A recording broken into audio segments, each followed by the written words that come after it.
این نیال‌های پر از پمیدور در دهه وسیع آبادی ناحیه وسیع می‌باشند.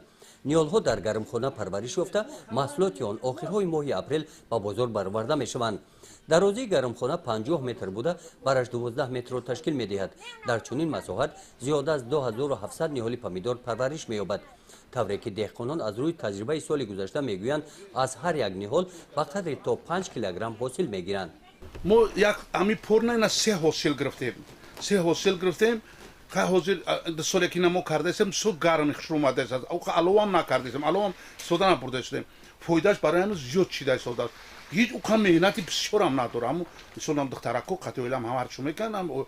چشم سودا. برای علوی سودا نبردیم. خیلی هواش خشروای.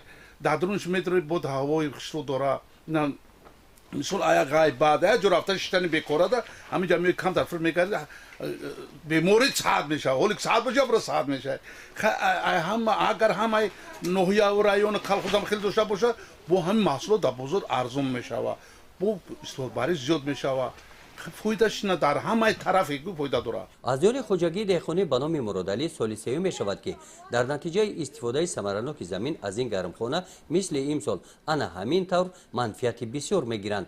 در پرورش نیالها پاروی طبیعی استفاده نمودند.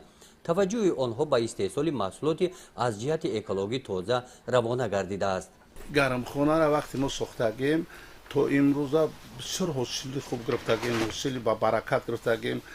خیلی مثال شومی خوب و دهقانی خوب شده زودت شده با میخواد و کسی که برای بخره بسیار تعریف میکنه که بسیار با مزه برای که ما یک خیمکت داروی شیمیایی کم سودا میبریم و نمیبریم بسیار از پرو چه محلی سودا میبریم.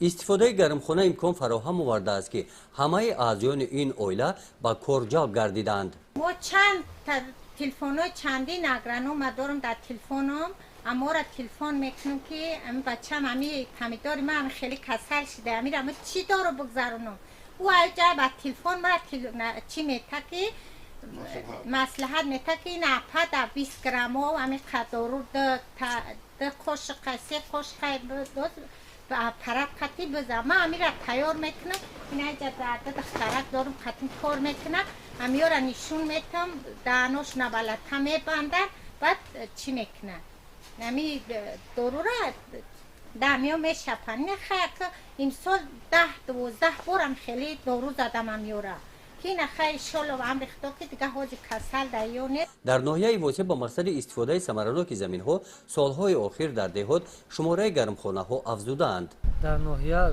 طی سالهای اخیر دقت خوجگی داران برای گرمخانه ها به نسبت زیاد شده ایستادند و برنامه ها تا گیتر هم زیادتر گرمخانه های نو در ناحیه وسیع ساخته استفاده برای گرمخانه ها به نهایت خوب هستند.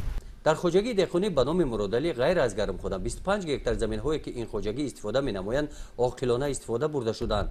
در این قطعه زمین خوجگی داران این سال قلفینه کیش نمودند. از این زمین همه روزه به قدر 200 کیلوگرم این گونه محصولات تازه به بازار برآورده می شود. گزارش خواجه نظریف خدای نظر ظهروف از ناحیه وسیع برای برنامه اطلاعاتی نوید.